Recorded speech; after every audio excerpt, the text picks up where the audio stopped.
What is up, Podheads? Episode 161 of the Podio Slay podcast. My name is Tony. I am here with Anthony and Nate. They'll talk to you in just a second, but I got to tap into something real quick. I don't know what it is, but we're tapping into it, taprooting into it right now. You guys ready? You guys ready for this? Let's do it. Anthony, Nate, how you doing? I'm good. I didn't expect that intro. I was gonna say it's usually Nate with the witty attempts, but no, you're good too, Tone. I'm Anthony. We got Nate here. Nate, how you doing? Yeah, let's get to the root of it, man. What's the tapping? Taproot. Great, man. Great. Like you said, we were talking about pre-show, like full circle moment. One of our favorite bands.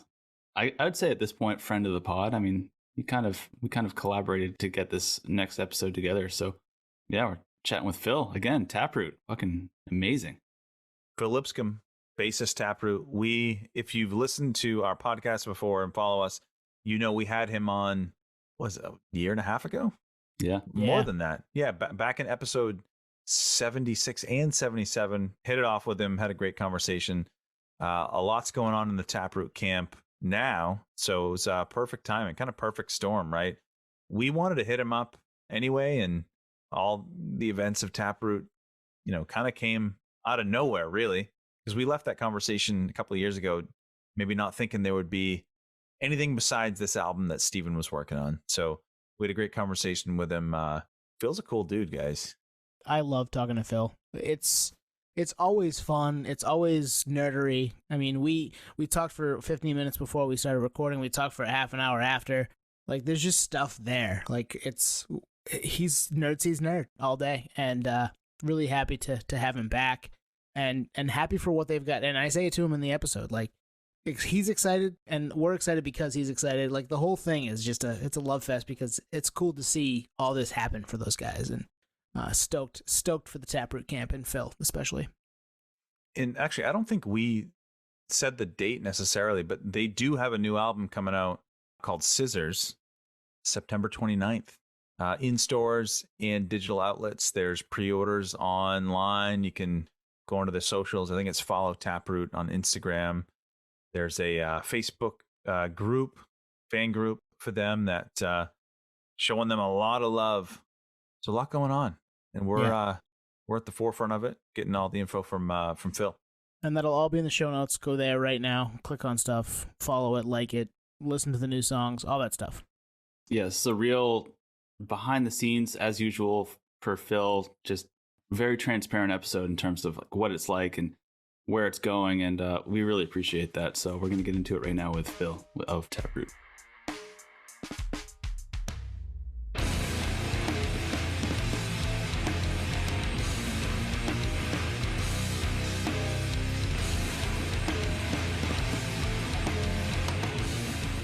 What's up, everybody? Tony here. Hey, go check out our previous conversation with Phil, episode 76 and 77. We talk the history of Taproot. We talk all kinds of different stuff in those two episodes, and they are a lot of fun. Give you a little backstory on our time talking with Phil. Also, check out taprootmerch.com. Taprootmerch.com has all kinds of stuff. The new record is there, a bunch of different vinyl pressings. The skateboard deck we talk about coming up. There's some t-shirts. There's a lot of really badass stuff there. So go check that website out right now. Check out the Best of B-Sides, which is out now there on the website.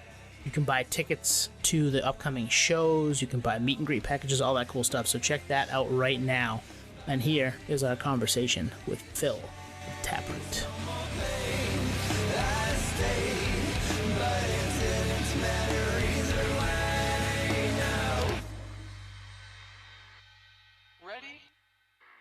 Phil, you're back. It's been, probably a year and a half since we talked to you. Maybe even longer than that, actually. Wow, really? Yeah, dude, way too long, right? Way too long. But, you got some news. So we're excited to have you back to talk with us and shoot the shit like we've done before. Yeah, man. Yeah, we did it was a 2-episode special, and I think it was like 3 hours collectively. So we were vibing. I think there's still some stuff that never made it. Still, there's still some stuff on the cutting room floor. I still have it. I saved it. You never know. You never know. Right. Yeah. B-sides and rarities. Yeah. There you go. And people love those episodes. Like we have all the metrics, and I have to look at it again. But I think that first episode's like top 8 episodes for us. So the Taproot fam is still strong. I think it's bass players. It's basically that too. Dude, you're absolutely right. Every time we talk to somebody and we find out they're a bass player after the fact, we're like, it makes sense. You're cool. That makes sense. Yeah. Right. Yeah. Yeah. We don't play bass, but we are one. Yeah. Right. We get along. Hey, speak for yourself, man. I used to play. Oh, you did play bass. Yeah. That's right. Yeah, you're one of them. Nice. And I used to jack the strap up like this tall so I could like Oh, one of those guys, huh? Yeah. feel like I was more in control. Did you ever do that, Phil? Yeah, I've gone literally up and down with it, trying to find the right spot. Just kind of depends. I've worn it not quite that high, right, but fairly high at times, and I've kind of found a happy medium, where because it just like some guys like Tom Morello can wear his stuff up high and still look cool when he plays guitar, but I don't know. There's just something that just kind of I feel like I got to be a lot better if I'm going to play it that high. You know what I mean? I got to do a lot fancier stuff. If I only have a bass up to my chest, Or some like face paint or something, right? yeah, I mean, yeah, right. See, I don't know how the low bass players, I don't know how they get their fingers underneath, or you know what I mean? Oh, the super low, yeah, I don't get it either, man. There's what's the dude from Soundgarden, Ben, right? Ben Shepherd. Yeah, he plays so like he almost like has to bend over to grab his strings, man. It blows my mind. And I think Fieldy from Korn, same thing, right? Oh yeah. Yeah, he's I low. know, like you said, it is a stage aesthetic, but at the same time, you're like, it becomes a batting stance. Like, is that really like working for you? Jeff Like, Bagwell. Bagwell, that's great. Oh man. Nice analogy. Well done. So, I mean, like I said, it's been probably 2 years since we talked to you last. I mean, we've been back and forth on social media a little bit here and there, but haven't had you back on. But, at the time we talked to you last, there wasn't a ton in the camp going on. There wasn't, we'd kind of gotten your comfort food album for our 100th episode and That's shot right. the shit for a little bit, but not a lot of news per se. But now, a little bit of news, a little bit of, some stuff's happening, some stuff's out in the streets right now. So I'm going to clear out of the way here. What do you got, man? So it's funny how everything works, man. As of I don't remember when we even confirmed it, but we were asked to do Blue Ridge Rock Festival in Alton, Virginia. Big festival. I mean, this thing's Massive. if you look at the names, it's just ridiculous, And it was a good offer and enough to make me get excited, and I'm like, I can get out of bed for that one, So I was like, okay, and then we'll do that, and then we'll see how we feel after we do that one show. I had contacted Taylor Roberts, who'd been a friend of ours, like, hey, dude, you want to do the show with us? Because we didn't have a guitar player, as you know. Like Dave Lizio, he, he's busy with family and new job and all this stuff. He'd been in Denver, he'd been in Wisconsin, and Taylor had just moved to. Okay, so let's see, we got to go full circle with this thing. So Taylor's this kid in a band originally called Catharsis, did some shows with us down south, and then did a tour with us. Killer guitar player. And then he formed a new band with our newest drummer, Dave, called Riding with Killers. And so they were doing some stuff with that. And then Dave invited him to move up to Michigan. He lived in Mississippi, from Mississippi. So he moved to Michigan. And once he moved to Michigan, I'm like, if we ever do anything again, he's our guy. Right. That's kind of how I felt about it. So when we got this offer to the show, reached out to him. Hey, dude, you down? He's like, I'm down. He's so excited. We're one of his favorite bands from back in the day. You know what I mean? And just, he's a cool dude. It was one of those things where everybody agreed that, yeah, he's the guy. He's fine. We're all, there's no like, let's see if he works. But yeah, so he agreed. And just kind of like that. I love the full circle story of him because he'll tell it better than me. I mean, he's you guys could probably have him on it sometime. He's a great dude. He's got this whole full circle thing about how he, we first played a show with him, and now he's been playing in the band, and he's so excited for everybody. He gets me so excited to talk to him. He's just so pumped. So it's cool. And so, like I said, we had the one show on the books, and I was like, let's get Jared in on this. Our original drummer, and he's like, he was down to play, and like I said, that was going to be it. I was just like, that's enough. We'll see in this new lineup what it feels like, and if we want to do more shows after that.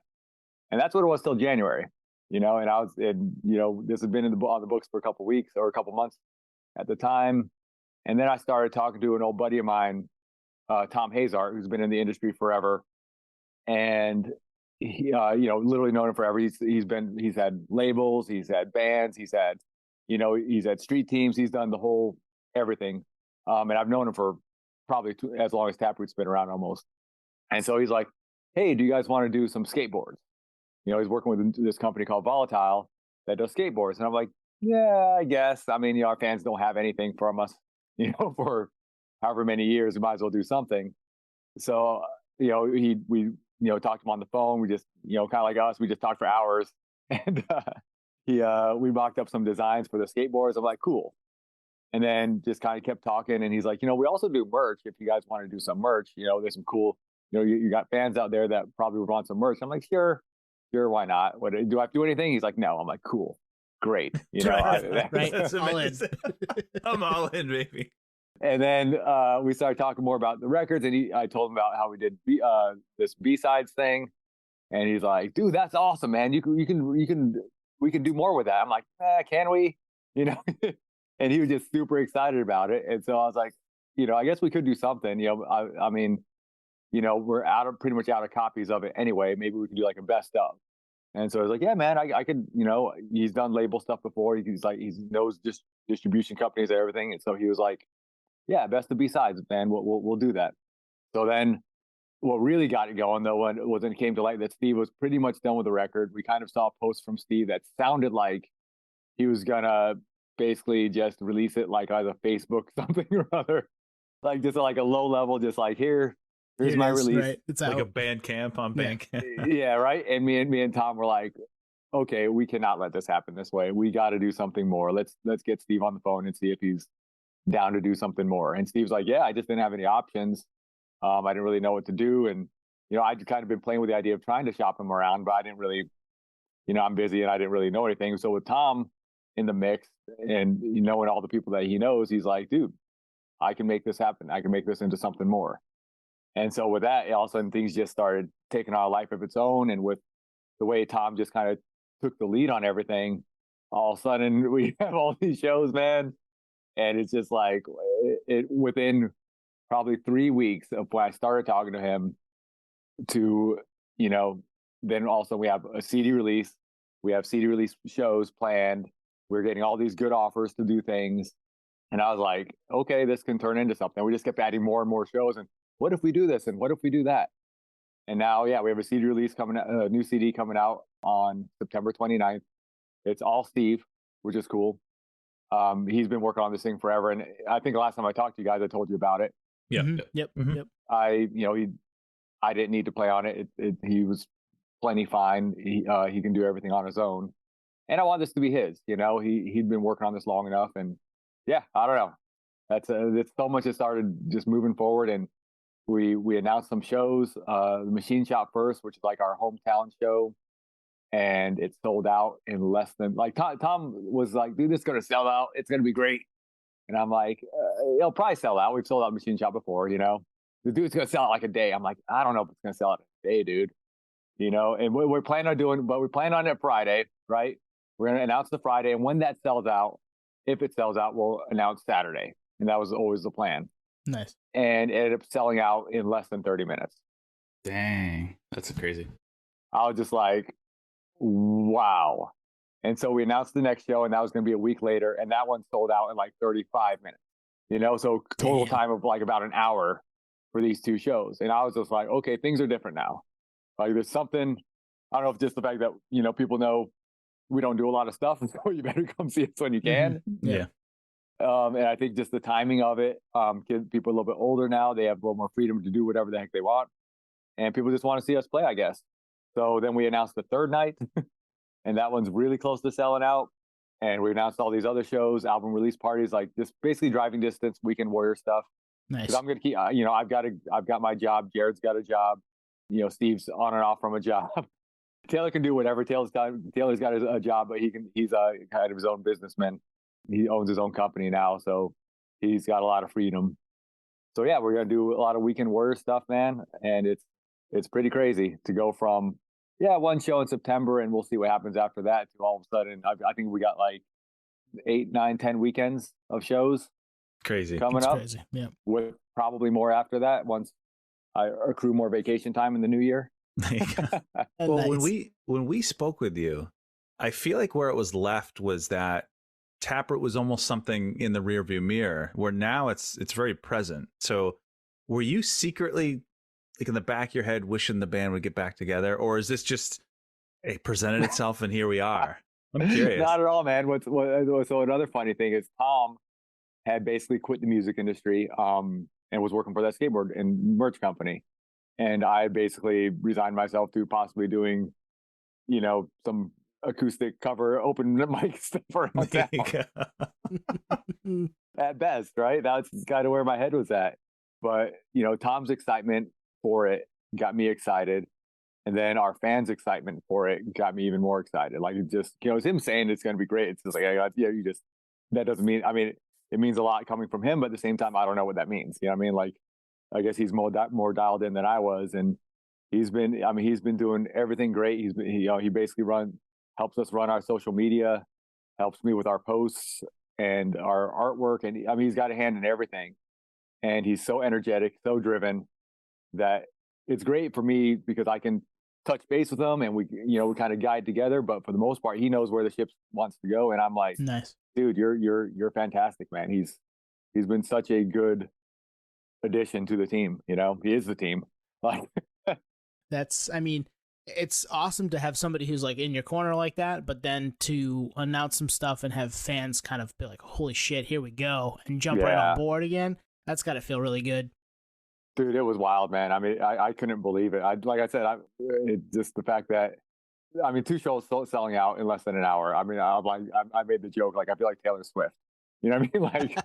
Like, the venues aren't nearly as big, but like we were literally crashing the servers. People like, it's sold out. I can't get tickets. And it's like, I just bought tickets and it's, there's too many people on the server because you'll hold tickets, and then you don't buy them or whatever. And it just, it was wild, man.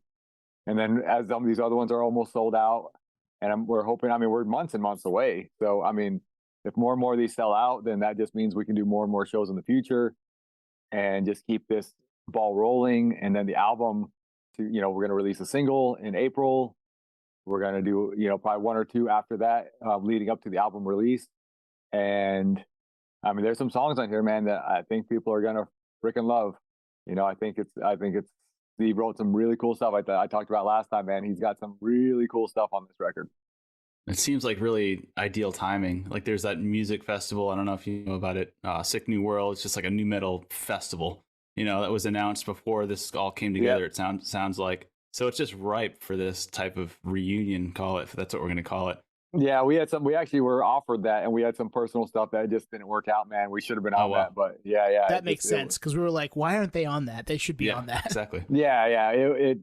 Once I saw the lineup too, I'm like, and I was told, I kind of knew what was coming because they told me it's basically like they did something similar the year before, and it's just like this, except it's going to be, bands of your era. I forget what the other one was, but when you see the list, you're like, yeah, all these bands fit together. That's this certain era of music, and then for us, it's like, yeah, seeing all those bands is just like, but it is what it is, man. And I'm actually kind of glad everything worked out the way it did because, this kind of, that's coming up, I think, in May. Yeah. And I'm not sure we're ready. Like we would get ready, I guess. But, I like the fact that our shows are closer to our album release and everything's just kind of tied to that as opposed to this one-off thing that's just like, I don't know, it still would have been cool. My guess is that'll be there next year because the other one you're talking about is when we were young, and that happened last fall. Yeah. And there's another one of those already, and you'll be fine. I'm sure you'll be top of mind with the album and all that stuff next year for that too. Yeah. There's plenty of stuff coming up, man. There's always festivals, always things to play, and I just like that we're doing a lot of headlining stuff because we talked about trying to jump on our tour, and there was a couple offers to do something like that, but I'm like, I don't want our first coming back out to be like, less than, our fans pay a top dollar to see us play for less than a full headlining set. I love that. Love that. Yeah. Like this is it's for us, but it's also for our fans. I'm excited for this. I've been relearning a bunch of these songs and it's cool, man. It's cool to feel like we're going to, I could possibly do this again, but in a different way. Like touring's still out, right? Straight up going out for a month or something or 2 months. It's pretty much out. Unless we get some crazy, ridiculous offer. but probably not. You know, like that. That's we'll see. But How you guys gearing up musically? Like you getting on Zoom calls and being like 1, 2, 3. no, it's just here's a list of songs, learn them. You know, Right on. I think I've got I got 6 brand new songs to learn, and then probably because again we're doing 3 shows at the machine shop, so that means we don't want to make every show the same. So I think I got like 28 songs to learn. Oh wow! Or rather, I mean that sounds. I mean I know relearn. Yeah. I mean relearning songs. It's funny. I went through Gift and Welcome and most of Blue Sky research without much difficulty. A couple songs were a little like, what did I do there again? But then it's weird how muscle memory works, man. Yeah, there's songs I haven't played in like 20 years. It's almost like you were on those albums. Yeah, right. But there's stuff I haven't played in like 20 years, and like by the second pass, I had all the parts down. Crazy, which is just like that's yeah. Awesome. The muscle memory is weird that way. But then what's funny is I get to Fractured, and I'm like, huh? What am I doing on this song? Because I don't know, something about like the old stuff. Like I guess the memory for the older stuff was stronger than the memory for the newer stuff for some reason. It took me a few more passes to get Fractured down. It was just I don't know. Speaking of memories, like for me, like listening to those records, like you just like went through the first 3 in particular. Like when you're rehearsing, do you get like flashbacks of like shows or writing those songs or anything in particular for sure. that comes to mind? Yeah. Oh yeah, I mean shows and writing. I mean they both. I can kind of, especially the writing part, especially because I'm trying to relearn them. I almost put myself back in that, in the studio really, and just like what was being said, what was being, what was I trying to express with this? What was I trying to do? Or like, Steve. I remember there's one song, "Lost in the Woods." There's a bridge for that Steve had to Great like. Song. Yeah, there's just something weird about the timing of the bridge on that. I just couldn't grasp, and Steve had to do some goofy hand motion when I was playing it to get me to hit it right. I fucking love that song, by the way. That's one of my favorite Taproot songs. It's a good one, man. And have you heard the Billy Corgan version of it, the original? Yeah, when we first had you on, I think we ended up going back and doing our little nerd homework, and yeah, absolutely. If you didn't listen to that episode, it was episode 76. We talk about it there, and go listen to that version too. It's pretty cool. Yeah. So what's cool about this tour too is like we got Some Empty Soul's going to be on a couple of the shows. We're bringing some local Michigan love. This band Heartsick and Eva Under Fire, they're both from Michigan, both up and coming cool bands. Like it's cool because like having sold out the machine shop, we're able to just call the shots basically. Like who do we want to open? We don't have to like, let's find the band that can sell the most tickets for us or something, So we are able to bring out. I actually originally was trying to get Boy His Car out there. I talked to them and it's too far away and they have too much going on. They couldn't commit. Yeah, I mean they live in California, so they couldn't quite commit. But it works out, We got the 2, like I said, Eva Under Fire and Heartsick. But then we also got this band See This Through. Again, one of these like old friend of ours that we played shows with in other bands. And this guy Shane, he just produced this band called See This Through. So, we're able to put them on a bill. There's a band from Cincinnati here that I've known forever called Lift the Medium that I'm bringing them up there to open up one of the shows. This band, Never the Crash, who's like, so cool thing with them is their guitar player. He was in this, we played this house party and there's these 13, 14-year-old kids. And this kid, Don, he was one of the guitar players in this little, young band when we were, first starting out. This was probably like 98, 99, and we hadn't been signed yet. And they came to this little house party. We got them to play on our instruments, these young kids, and he's still doing music. And we're able to, invite him out and play on this show with us. You know what I mean? And this is like, 25 years later.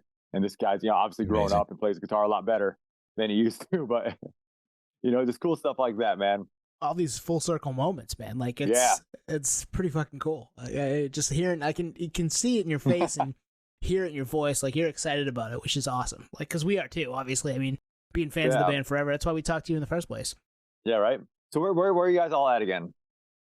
Tony and I are in Southern Maine and Nate's in San Diego.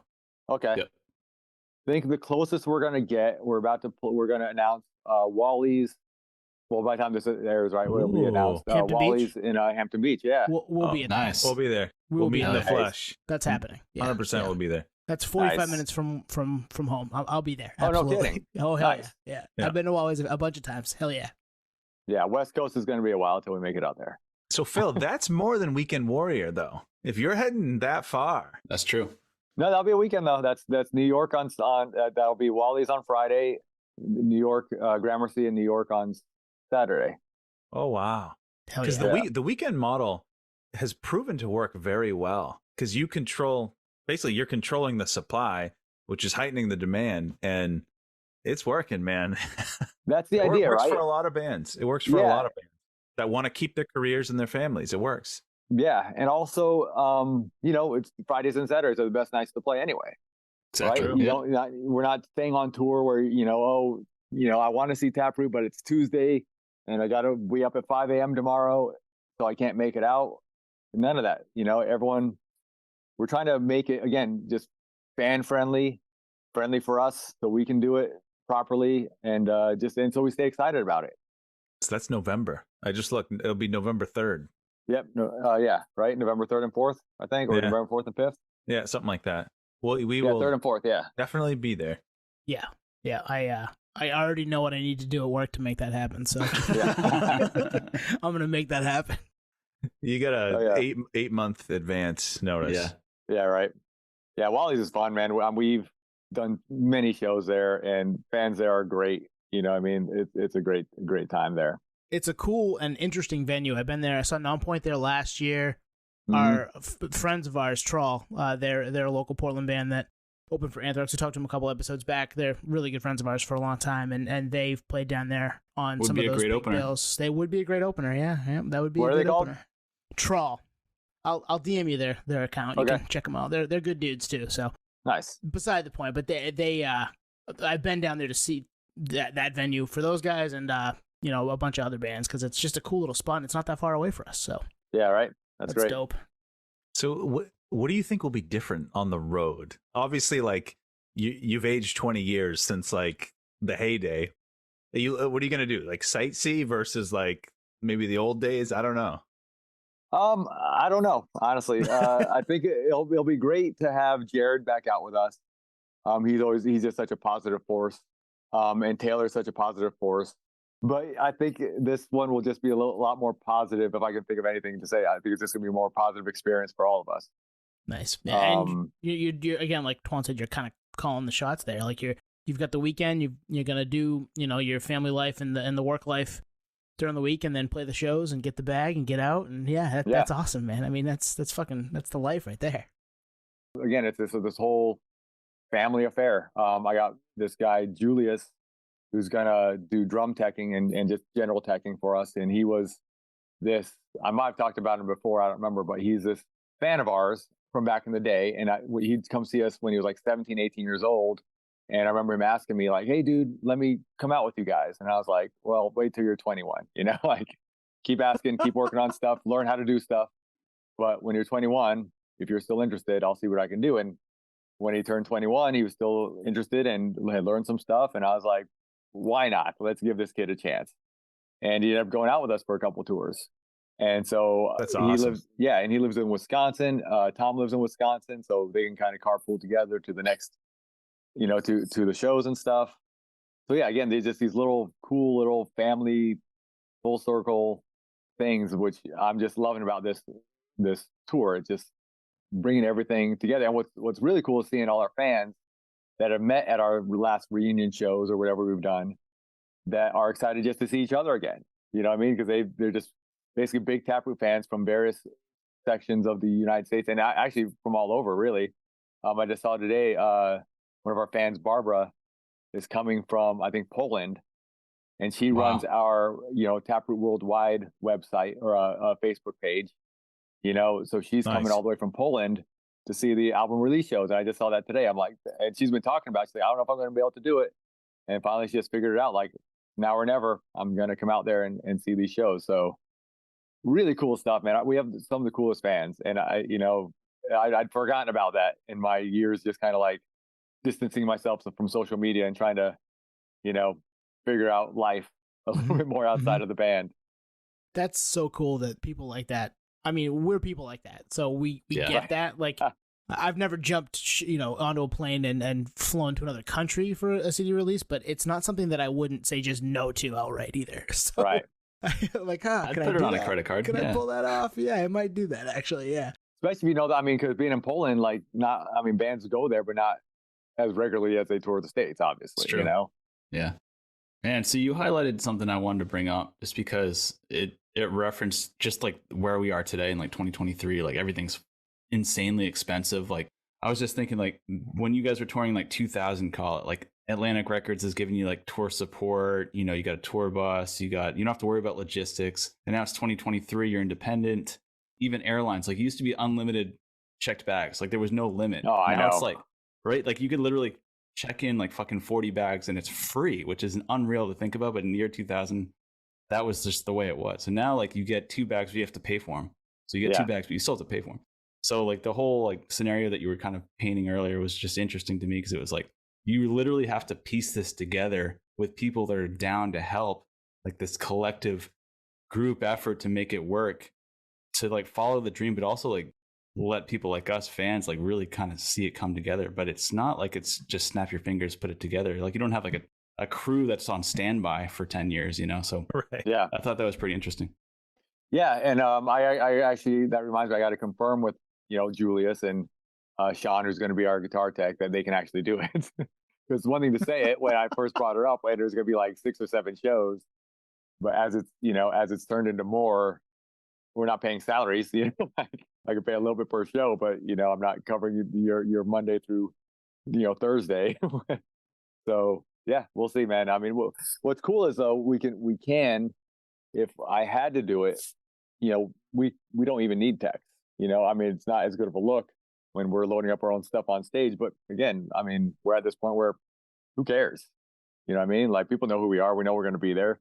Yeah. There's no big mystique of like, oh my gosh, that's the bass player loading his own. It's like, who cares? And we're playing in a minute. True. Like, Dude, we DM'd him. He came on our podcast. Yeah. Yeah, right. I might do that in November. Oh my God, it's the bass player. Holy shit. So Phil, we're big vinyl heads, and Welcome's coming out. Welcome's, I think it's his first press. How the hell did that happen? Was that the same guy? I would like to say yes, and that would be cool, right? But it's kind of a little peek behind the curtain. That was actually just coincidence, man. Again, timing is everything, and everything's just kind of happening this year. It's weird. This company, don't remember what they're called, but they had bought the rights to do a vinyl release and wanted to do it on Record Store Day, and it just happens. Oh, right on. You know what I mean? And we just happen to be doing stuff this year at the same time. We got in contact with them after we were going to buy. We were looking to get the rights for it, and we found that out. So we got in contact with them and said, "Hey, work with us. We'll work together. We'll help you guys sell some records." So we'll announce it on our Facebook page. We'll do it all our social media. So yeah, it was just a crazy coincidence that they were doing that this same year. So everything's coming up Taproot is what you're telling us. I was going to say, everything's coming up roses for you guys. It kind of is, man. And we're doing, blue sky research for you guys. Yeah, people love the vinyl thing. We got Best of B-Sides is going to be on vinyl. The new record, Scissors, is going to be on vinyl. We already have all the pre-sales online that people are purchasing. We've already sold out of a couple of the pre-sale packages. Like I'm not a vinyl guy, so I don't know, but I guess there's like the different colors or whatever they call them, the different, what's the name for it when you have different colors? Variants, yeah. We're vinyl nerds. We've got I got a whole slew of them right there. Yeah. But the B-Sides thing is cool. We ended up adding, I don't know if you guys ever heard our Best of B-Sides. It's like this thing we put together of all sorts of tracks from like demos and things that never made the record that were just still kind of cool. Our original independent release, all this stuff's on there, like old stuff, like Steve rapping back in the day, drum machine stuff. It's hilarious to go back and listen to. But that was like this 8-disc, 140-50 song, monstrosity that the people that got it, they love it. They think it's great. But it was pricey because it was an 8-disc thing. I think it was not too pricey. I think it was like $50 or $60, but still fairly pricey. So I wanted to get a taste of that with this Best of B-Sides. It's kind of like my picks of what I feel were I guess, the representative of that time period, because it kind of goes through like independent release, gift, welcome, Blue Sky Research, the whole, every album, a little piece of it. But what we didn't have on there was anything from the episodes. So episodes was actually recorded before, or written before our Long Road Home. But then we did our Long Road Home, and then Plead the Fifth, and then the episodes. But so I took a couple of those tracks, those original episodes tracks, and put them on this, and those weren't on the original 8 CD release. So for our fans that didn't get it, or even those that did, there's still a couple extra tracks on here, never before heard. That's cool. Yeah. I mean, that's, as nerds and fans that love to get that stuff and dig into that stuff, to think you have everything and then find out, oh, there's more. Okay, cool. I'm gonna go get that now. I'm in, baby. Right? I'm all in. And there's a song called "A Kiss from the Sky" that I think the original version, just something about it had this really cool vibe that the album version didn't quite have. And so I really wanted that one on. That's really why I dug that out. I'm like, I want this on here. This has to see the light of day. And it's funny, I don't remember the guy's name. There's some fan that was on, I want to say, Instagram or Twitter or one of those things, that would just keep bugging us for that. And he was actually a little disappointed in the actual album release, which I get. Like it just, because like I said, there was something that just, that original, we had a clip of it online, like maybe a 30-second clip of it online, and he was so excited for the song, and it didn't pay off for him for some reason. I mean, like I said, I get it. It was Nate. Yeah, right. But I'm hoping that guy finds that this is going to be on there and buys that, and then finally gets his wish of getting that original copy of this song. Nice. Another nerd. If you're out there, man, it's on there. I finally released it for you. A Kiss from the Sky is on the new Best of B-Sides. That's amazing. That's amazing. That's a tease for you. Yeah. It's I mean, we've talked about it on here a few times with different bands, like just records that we personally think are like front to back records. Like, God damn, you guys are like really, you guys were on one then, like call it like Deftones Around the Fur. Like, there's probably like 90 songs B-sides that would be fucking stellar songs if they were released, but like they just don't see the light of day. And I don't know if that's like they reprise records, like, no, we own them, you did track them with us, we technically own that, or not, or whatever it is. But the fact that you guys said, no, fuck it, let's release these to the world is really cool. Because like, I would love to hear all the shit from all our favorite records, because we know if you're on one, all the B-sides are likely equivalent, Yeah, along those same lines, right? Yeah, for sure. And we got some, and there's some cool stuff, man. There's some. I mean, I'll admit there's some garbage on there. There's some stuff but it's neat to hear it nonetheless, right? I mean, not garbage. There's stuff that's just like, demos. Not fully formed, right? Yeah, yeah, exactly. Not fully formed. There's a cool. This would be on the. I hate to say it, even talk about it, because it's on the 8-disc thing. But I think they'll see the light of day anyway. I think we might do.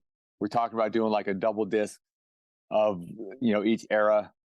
To get them back out there, so the people that didn't get the 8-disc thing, they can actually get to hear some of the stuff.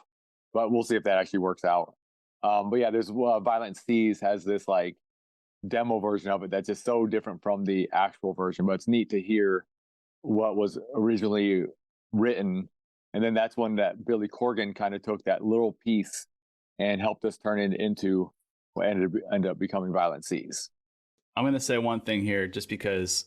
You as the artist, I get it. Like, you're like, it was garbage, or it wasn't fully formed, like Tone said. But as fans, like, since we all came up during like the Napster era, like 2000, we like were able to like somehow get these songs like pirated. Yeah, there was a lot of shit where I was like, allegedly, where like songs were like, that's a fucking masterpiece song, and it'll never get pressed, it'll never get released. Like, I think One Line Drawing, we had Jonah on here from Far. Oh yeah. There was a lot of like gold that like I had downloaded, like that he never released. I'm like, this is like such a good song. But he probably thought it was garbage, like you said. But for the fans, like it's pure gold, I think. Right. It's funny to talk about that era. I was thinking about this. Why was I thinking? Well, the Limp Bizkit stuff always gets brought up, obviously. Yeah. And I was listening by to. Us, we did. I know we did. Although you submitted your stuff to Fred, so yeah.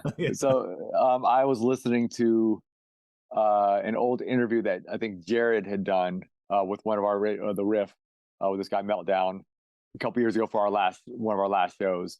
And so they were kind of rehashing a lot of the old events. And he was kind of going over how, we used to hang out with Fred, and whenever they came to town, we'd go see their shows. And he talked about hearing Significant Other on the bus for the first time. Like we got to listen to that on the Limp Bizkit bus. But speaking of like LimeWire, Napster, and all that stuff, I had downloaded a few of the songs early, right? And so I knew a few of the songs. And I remember Fred looked at me and was like, "You heard this already?" That's amazing. So I'm like, and at the time I thought I was being cool. Like, yeah, man, I've heard it. Looking back, he probably was pissed that I'd already heard some of the album before it came out.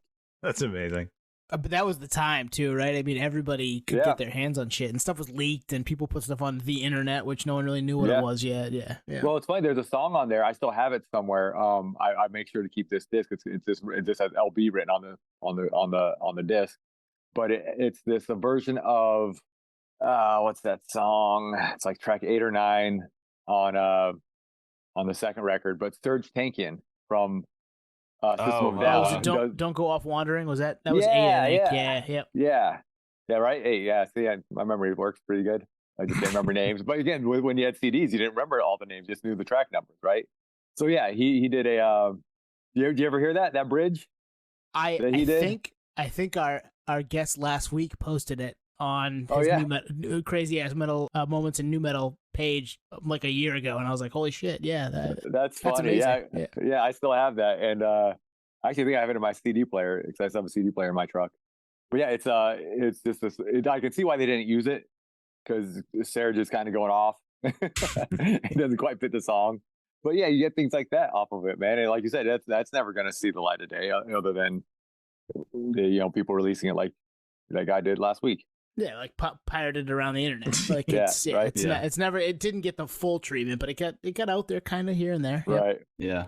My hope is that comes back if it's not tied to any like legal obligation label wise, because let the fans decide it. You'll see some like real metrics, almost like Twitter polls, like, oh no, this song is a banger, based on everyone giving a thumbs up, and like you might have a different perception on what you thought was garbage, But again, I digress.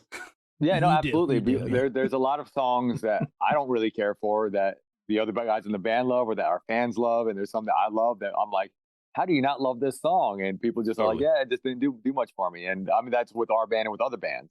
That's just kind of how people are. So like you said, it's to get that collective opinion is important because we don't know. We're too close to the project. There's something to be said for that, being too close to the project, because you're going to be overly critical because it's yours. You want it to be fucking perfect, and you want it to live up to whatever standard you have in your head from either the last record or the next one or whatever. But there's something to be said for that. Like taking a step back and letting other people hear it and be like, all right, no, this is really good. Okay, all right, I guess it is. My bad. Yeah, and sometimes you gotta trust that. Somebody just gotta trust it and go with it. Like Face Peeler, I didn't love Face Peeler for the longest time, and fans love it. I'm just like, all right, I guess I love it now. So Phil, to bring this full circle, I was just thinking, if you told 19-year-old Phil at the University of Michigan, sneaking in the computer lab, burning CDs, Taproot with no drummer yet, that Phil would be playing shows with the same ass band 25 years later, would you have believed them? It's hard to say, man. I don't know. Like I was just so young and dumb, I probably would have believed me. Yeah, we're gonna make it, and we're gonna continue. Yeah, right. But I mean, if you would have told me 2 years ago that I'd be playing with the guys again, I'd be like, I don't know, I don't see it. You know what I mean? We asked, you said no. Yeah, that's right. Confirmed. Yep. I tried hard to get Steve to hire another bass player. I'm like, dude, there's this guy and that guy, man. Just get them to play on your record. Just whatever. I don't see myself doing this anymore. But timing is everything, man. I've got a good job. I've been there long enough doing this. I never really thought about this weekend warrior type stuff in the same way we're doing it. And the guarantees have. I mean, like we talked about how the price of things have increased, but I mean, at the same end, our guarantees have increased, which is neat. Like it's great for us that we can make it work because stuff's more expensive, brutally expensive. So yeah, it really is. Gas, I mean, I'm looking at vans for the tour and I'm basically buying the same van I sold for almost a brand new price. You know what I mean? Yeah. Like, yep. Like I remember literally buying- the same van you Yeah, sold. yeah, You're getting exactly. it back. Yeah, It's 20 got the years later. Taproot Yeah. stickers on for the price I bought it. For the price I bought it new, right? Like it's crazy. I'm looking at these prices. I'm like, this is just nuts. How expensive things are. But you know, we can fortunately make it work somehow. I'm pretty sure we can. I've done the math. We'll be all right. Yeah, we're excited, and you are too. Which it sounds just talking to you, you're excited, and it's really cool to see this kind of come really full circle, as we've said a couple times. But like talking to you almost 2 years ago, and talking to you again today, and seeing this all happen, it's fucking wild, man, and it's really awesome. I'm happy for you. Didn't see it coming. Before it was Didn't just, see it coming. before it was just like we're just rehashing the past. You know what I mean? It really was just like, yeah, man, these are some fun old Taproot stuff. You know, just rehashing the old stories. And now it's like, dude, there's more to this story. You know, there's more coming, and who knows what's next? Because I mean, like I said, there's some bangers on this album, and there's potential for, you know, I remember when Poem was written, it was just like that song, that's it, right? And he's got a song on here that I'm just like, dude, this could be another one of those. Wow. Is that the one you're going to release first, you think? Or No, first you never release that one first, right? You always, you sandbag a little bit. You hold it yeah, back. Sam, yep. Kind of get people, because people have to adjust their expectations a little bit, right? Like you got to hear something, because you do have these expectations, right? Like it's going to be this, and then you hear it, and it's never going to be exactly what you want, right? Next to never, right? Sometimes it is, but usually it's just like So then it's like that expectation will adjust, and then you'll hear the next song, and then you're kind of on that. Now you're on the right wavelength. And my goal, I think I would like to do 3 songs. I would like to lead it in. We have our first one. We actually have it already planned, as long as everybody agrees. But there's 3 songs I want to do, and then if we do it in that way, I think it really just, like I said, it just gets your expectations to the right place, so that when that song hits, everybody's ready for it. You know, and it hits in the right way. That's awesome. I love man. that. I love that. I know. It's I'm fucking excited. rad. I'm excited. Setup's important, man. Setup's important.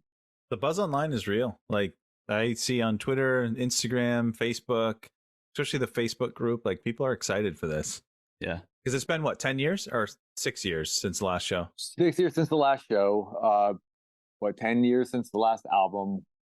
11 years, I think, 2012, I think. Yeah. And so what's funny about looking at things now is the lack of negativity. Like it used to be on any of those. I mean, you're talking, you know, the PRP or Loudwire, any of those. There's a story about Taproot. There's like one guy going, all right, and then 5 guys going, huh? You know what I mean? Like kind of like 5 guys always throwing some crap on it, right? Just always, you know. And now it's just the complete opposite, and it's weird to see this flip in the I don't know what you call the collective mindset about it. It's weird. Well, you guys were never butt rock, so you at least had that going for Right. you. Well, I think it is. There's just something about the nostalgia of when we never made it big, you know, so there's never that like kind of screw these guys because it's too big kind of thing. Yep. You know, we always kind of, you know, not through choice of our own. I would have loved to make millions of dollars. Yeah, right. I would have turned it down. But looking back, I love that our career went the way it went because of where it is now. Like to still be able to do it, to still be excited about it, to not be some one-hit wonder. You know, we're like our fans love our album. They don't love, you know, we still get the, oh, dude, I love you guys, man. Poem is awesome. Well, I get it, right? Poem is awesome. So but they love a bunch of other songs too, not just songs on that album, but most albums people have gotten into. At least 2 or 3, you know, if not all of them, but at least 2 or 3. Almost all our fans know a few of our albums. Yeah. I think you said it best. Like you're in that like perfect sweet spot where like you're getting invited to Blue Ridge where you can play this massive stage, but you can also play Machine Shop and basically know that no matter what, you're going to sell at that gig. Like that's like that perfect medium. Yeah. Man, it's exciting. Yeah, I'm on a Taproot high right now. I am too. Yeah, we did it. Phil, really, really excited for you, really excited for the band, really excited to see what's coming and to check you out in November when you come through our neck of the woods. And man, this is really cool. It's super stoked to have you back. Yeah, man, dude, a great conversation. Always love talking to you guys. And, you know, as we go further in this, let's do this again. Hell yeah. Hell yeah. Awesome. Thanks, Phil. Appreciate this. Hell yeah. See you in San Diego hopefully soon. We'll talk about it later. Yeah. Nate's gonna book the show. Yeah, that's Yeah, I'll book the show. You might have to travel to LA for that one, but yeah. I'm That down, works. dude. Yeah. Whiskey? Let's go. We're in talks. All right, man. Ooh. Thank you so much. Yeah, thanks. Thank you for listening to Podio Slave. We are at Podio Slave on Twitter, Instagram, TikTok, all of the places that you can find us on social media. Facebook, Podio Slave Podcast. YouTube, Podio Slave Podcast there. Email us at podioslavepodcast@gmail.com. And hey, if you want to become a supporter, click on the link at the bottom of the episode and give us $1, give us $5. It keeps the lights on, keeps us going. We really appreciate that stuff. Thank you.